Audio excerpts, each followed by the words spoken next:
In this most recent trip, I only went from Egypt to Gaza and back to Egypt. But I know that within Israel, there are teenagers called the Shemitzim. And they said, we would rather go to jail than join the Israeli Defense Force. And they went to jail. They've gotten 20,000 letters of support just from the United States, these brave teenagers. You have Rabbis for Human Rights with Rabbi Jeremy Milgram, and he spent his entire adult life trying to campaign for human rights of Palestinians.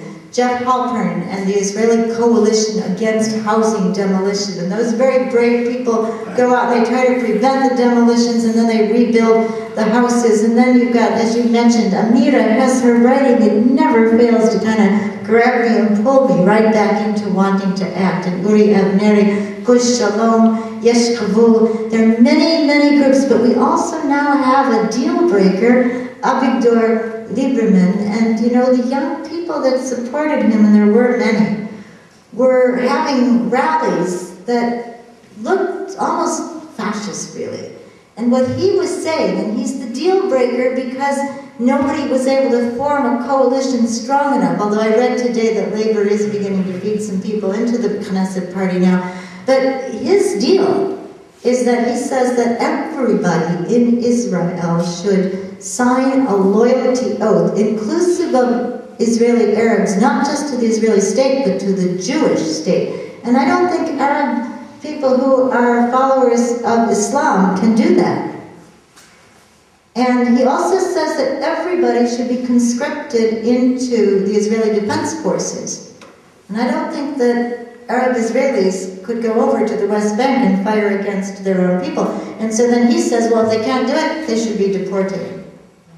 Now, we should take a cue, too, here, because Rahm Emanuel, who is one district next door to where I live, we went to his office many times. He's sometimes left in a certain fashion. But Rahm Emanuel, in the plan, has been a great promoter of the idea that young people should all do a service to their country.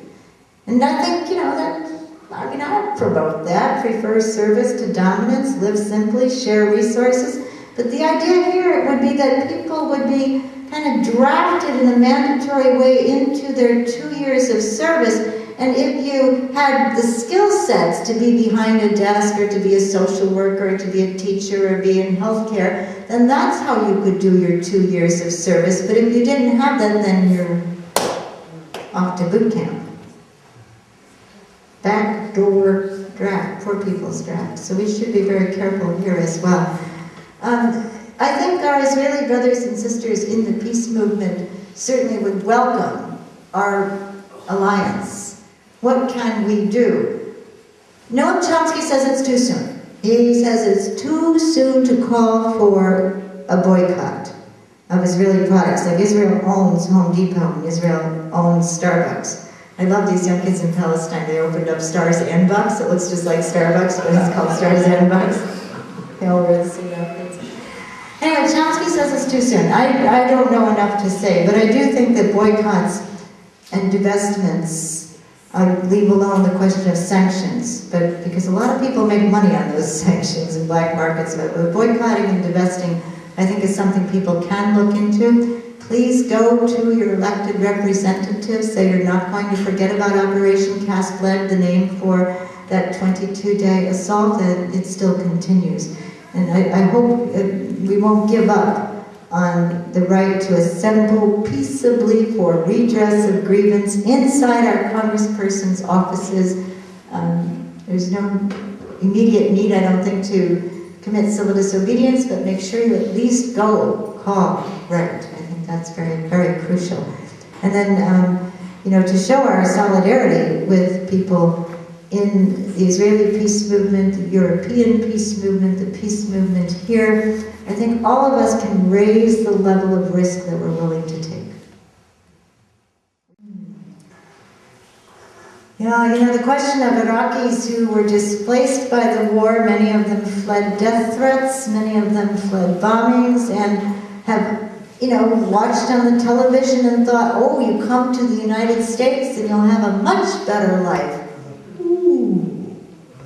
So many that have come to the United States of late have found that the agencies, and we shouldn't be trying to throw stones at these agencies, they're doing their best, I think, in many cases, but they don't, you can't get blood out of a turnip. The United States government is not freeing up funding to cover the costs that the agencies incur. They have to pay salaries, they have to pay their office rent, and they're getting very, very minimal amounts that don't begin to meet the needs of the refugees who come here, such that in Chicago, refugee families we know are housed in buildings with bed bugs.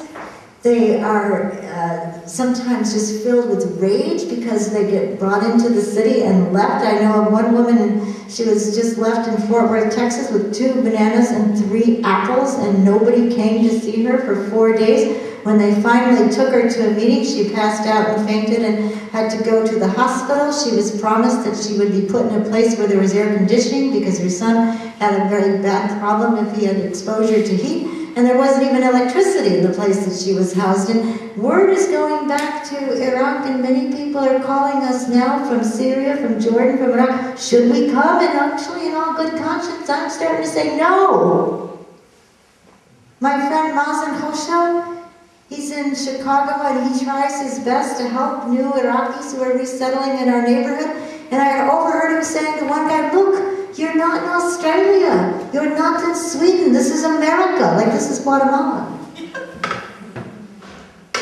This is my country, boy. So it could be better, but take the money out of the military. That demonic suction cup that wants to put weapons in outer space, put the drones out there, put every kind of hideous weapon that will be tearing people apart limb by limb, keep 800 bases going on. Until we get the funding, we have no business bringing people so far away from their homeland. I think we should maybe agitate to get more money going into Jordan and Syria so that people could manage there until such time as they hopefully could return to Iraq. Now, some might say, well, they would never have been able to return to Iraq if it wasn't for the United States securing it. The devastation that we wreaked on people who meant us no harm through the years of the Iran-Iraq War, through the first Gulf War, through the economic sanctions, through 1991 when the United States helped Saddam Hussein attack people in the south of Iraq.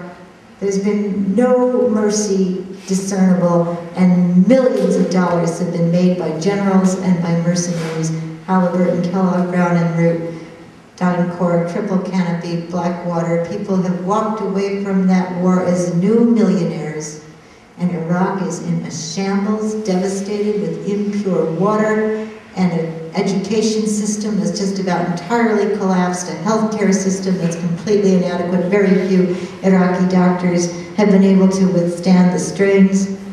So if anyone wants to call this success and then transplant it onto Afghanistan or onto Pakistan, I think we owe it to people to at least acknowledge our failures. And one way to stop the next war is keep telling the truth about this one.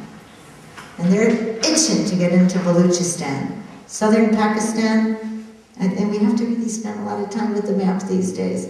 You know, southern Pakistan is an area that I think some in the United States State Department think they might be able to carve away. They don't want Pakistan with a nuclear bomb to be an Arab country with a largely Muslim population, 95% of whom are angry at the United States.